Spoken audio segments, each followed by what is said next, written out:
On the profile interview segment this week, I'll be speaking with the Director General of the Nigeria Employers Consultative Association. He brought us up to speed on how organized private businesses are faring, the challenges they are faced with, and possible solutions which different stakeholders can put in place to ensure that businesses thrive. It's good to have you on the program. Good evening. Thank you for having us. First time we'll be having a conversation after the ILO conference. Well, a lot is happening in the Nigerian space, especially for organized businesses and also for government and workers as well. We've experienced a series of protests.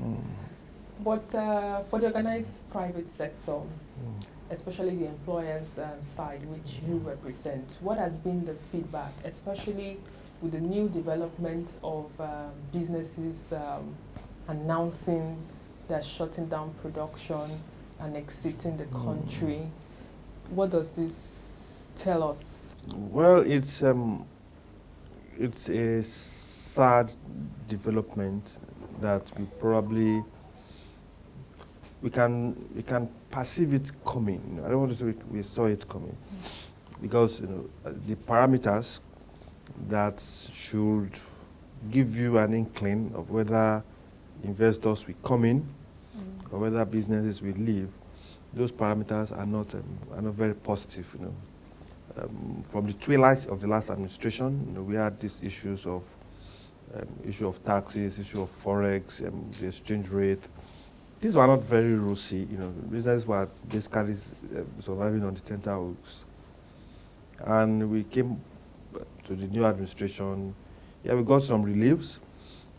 The fiscal monetary policy measures, excise duty tax was suspended. Though we have called for a total reversal of that policy. Government made certain definitive comments or statements, which we are also expecting implementation as quickly as possible. For those that are living, a business doesn't take the decision to live in a day. They don't take decisions to live in 3 months. It must have been an accumulation of so many factors that are not making doing business interesting. And those factors are varied. They are multidimensional. It can be regulatory environment if it's not good enough. It might be, sometimes it's competition. Sometimes it might even be the business fault of not reinventing itself in the face of the challenges that or current realities. Or current reality. So, but predominantly for us in this environment, I think it's more of the regulatory environment. I must confess to you, things has not been very, very, very rosy. It takes somebody with grit, somebody with a high level of resilience to operate a business in this environment. And the factors are all there to see, from legislative incursion to business. We had an issue a few days ago where the National Assembly, some committees in the National Assembly, will keep writing organized businesses, inviting MDs for one investigative hearing or the other, purportedly under Section 88 and 89. We've been on this for many years, for God's sake, and we approached the court for interpretation of Section 88 and 89. If my operation is already epileptic, capacity utilization is already less than 50%, tending towards 30-35%. What I don't need is another bottleneck that will slow down the growth of my business. Add that to the multiplicity of taxes that the government is trying to deal with. So all those issues will influence, do I keep my capital here? Or I just close shop and move to the neighboring country to go and produce, while I leverage on the large market of Nigeria to come and sell. So as I move out, the consequences are wide and varied. And most legislators or most regulators, they don't see these consequences. What policies do you actually think needs to be put in place to actually cushion the effects of more businesses winding down? For example, the past administration closed the borders. How did that policy affect the country? Do you think there are other policies that needs to be checked to ensure that businesses thrive, especially those that are in the manufacturing sector? Closing border, we were really against closing borders because initially you must define the reason why you're closing borders. Now, if you're closing border, if you're strategically closing border because you want us to buy made in Nigerian goods, beautiful. Then there'll be other consequential policies or regulations around it that will make Nigerian goods, make those importations unattractive. Probably you increase the tariff on those products. And then you strengthen customs to be able to man the borders. And once you do that, then you also make importation unattractive by building the necessary infrastructure for the local manufacturers to leverage on. If you close the border and we still have power issues, we still have regulators seeing businesses as cash cows, or being vexatious that the business is growing, then invariably increases the cost of doing business, which will make importation cheaper because probably the competitor outside has power is cheap, is not paying too much of tax, the environment is liberal for him, the environment is pro-growth, so it will still produce at a cheaper price.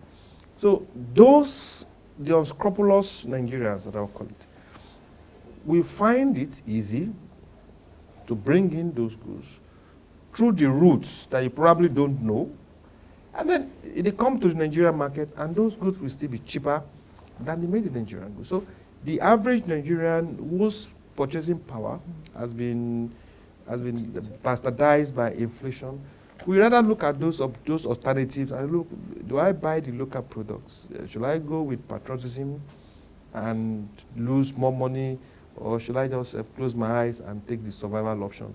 And the survival option is let me buy the ones that will keep more money in my pocket. So government need to create an environment. We should create an environment within the context of engagement with regulators. Let the parameters for judging a regulator, whether customs, whether FRS, whatever the regulator is, let the parameter for judging their success rate is how many businesses they promote, their policies. Is the policies punitive? Or does the policies encourage businesses to grow, encourage businesses to comply with laws? We also believe personally, sometimes you don't legislate compliance. If you legislate compliance, you are also compelled to create an agency that will enforce compliance. And in creating agencies that will enforce compliance, you also have a pool of lawyers that will also take those not complying to court. So the money that you've not collected, you're also losing, or the money you probably collect by legislation, you're also losing it through leakages of other agencies you've created to enforce. So if you make compliance attractive for all businesses, I can tell you that our member companies we preach responsible enterprises, and compliance is not really a burden for them. So let's create an environment that makes an average Nigerian willing and happy to pay tax. So I think the government need to look at the issues holistically, rather than we pick one issue, we deal with it, we'll have solved this problem, but we'll have, from the back door, create other issues for ourselves. Okay, most recently we've experienced price changes in PMS due to the removal of fuel subsidy. Yeah. We all have our personal experiences. What has been the feedback from organized private sector? How are they reacting to this? There may be palliatives for businesses so that they can thrive. Let me take it from there. For us, it has been a double-edged sword. We canvassed for the removal of fuel subsidy. And what we had expected that when government was removing the fuel subsidy, a complementary palliative would have been announced also to say we are taking this from Nigerians, but we are creating this to cushion the effect. Now that was not done. Then subsidy was removed. Naturally, we know the consequences. it affects the transportation, affects food prices. The value chain basically responded to price change. The president has announced a series of interventions for businesses. While we commend those interventions, we've also requested that timely implementation will be very necessary. We're happy that the Senate has probably finished the screening of ministers, because to implement, you need certain structures. You need the Ministry of Trade and Investment to manage the issue of palliative for the manufacturing industry. If we are buying 3,000 buses, you need the Ministry of Transport to play a role in that context. You need the Minister of Finance to coordinate the distribution of those funds. So if those structures are not there, then it makes implementation a bit cumbersome or very difficult to do. But we want government to proactively continue the engagement. Whatever intervention they want to give, let them implement now, so that those we are trying to save, they're not dead before oxygen will get to them. Do you know that some employers of labor are taking that step towards probably reviewing salaries for their workers, while some cannot probably afford it? Absolutely. What has been the impact so far? We advise members that within the context of a limitation, because you cannot spend the money you don't have. So within the context of their limitation, within the context of their reality. We know some have reviewed allowances, as you said. Some have stepped up the issue of hybrid work to reduce the transportation expenses of their staff. But all those interventions, they also feed into the cost of doing business. So for an average business, it's a double-edged sword. Yes, the president commended organized businesses for what we've been doing, but I can tell you, we are doing all those things in tears because they are necessary for us to do to support employees, and also you have to keep the business running. So it's not been very convenient, but I said I commend the resilience and doggedness of an average Nigerian businessman, because it's not been easy. We just hope things will turn the tide as quickly as possible, and then the prosperity that was promised, we all start to enjoy it. Moving on to the issue of unemployment, which seems to be the order of the day. What has NECA done to actually reduce the number of unemployed youth? I remember very clearly that there was the job fair recently. Yep. What has been the feedback? How many were you able to ingest into the system? Our employability scheme, is basically to address the issue of unemployment, and we do that through strategic skilling. People say there's no job in this country, but we also know there are jobs. But there's a big gap within the context of the skills available and the jobs that are also available. And what we've done is to try and bridge the gap. We did the first job fair in Abuja, focusing on IT skills. But there's a massive opportunity in the IT space. And also the ILO is also focusing on developing IT skills and supporting organized businesses. So we ran that in Abuja with quite commendable, and a lot of the youths actually are those that are not taken up through internship.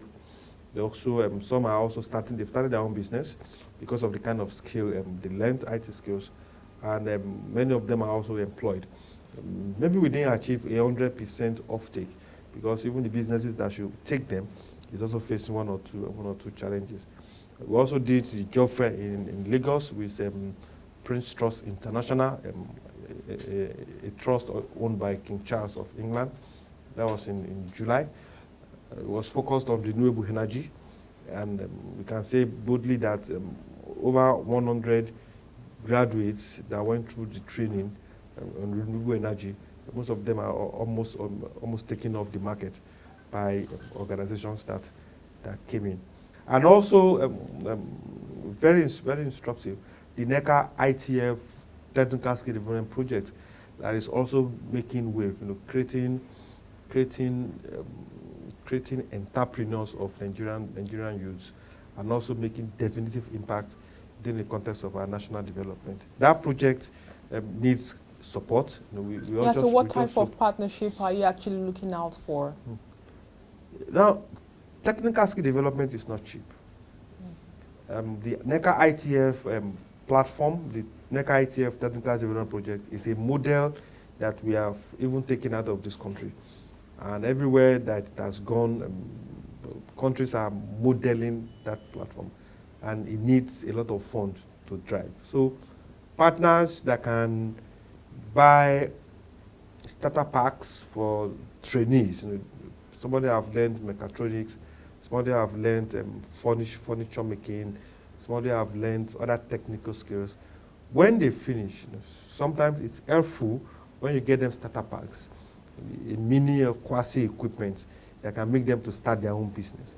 And once they are able to start, it's most likely that a graduate that is good in furnishing, good in electronic, will probably employ 1 or 2 persons to join him or her in running the business or as workers. So partners that can support with funding, partners that can support with starter packs in whatever context. It might be laptop for those that have finished those core IT skills, so that they can run their consulting on their own. And partners that also can play a role in off-taking many of those graduates. But the question again will be that to have a robust conversation, we know that organized private sector is supposed to be part of this conversation. Would you say that so far the technical committees that have been set up to actually look at this in these several issues, were you carried along? Now there is what we call bipartisan and tripartisan.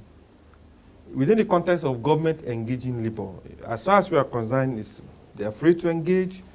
Government is an employer, it's engaging labor, which are its employees, in a bipartisan negotiation with the view of salary augmentation or salary award, as the wage award or wage adjustment, as they call it, which is beautiful. We don't have any problem with that. It's within the right of labor. During COVID, we had a bipartisan engagement with labor, where we signed an MOU that, look, within the context of this challenge, employers will not sack workers except becomes absolutely necessary. That also was a bipartisan agreement. We didn't call government into it, so government can also assign an agreement with employers on several issues without calling labor. So we don't have problem with that. But the challenge we have is in mixing up the issue of national minimum wage negotiation with wage adjustment. For the national minimum wage negotiation, it has to be a tripartite agreement in line with ILO Convention 131, which specifies how it should be done. That way, we reduce the pressure on ourselves, and we reduce ourselves washing our dirty line in the global community. Thank you very much for your time. Thank you for having us. And that's all we can take on today's edition of the program. Join us next week for a fresh edition of the show. I am Sharon Ijasan. Thanks for watching, and remember that labor creates wealth.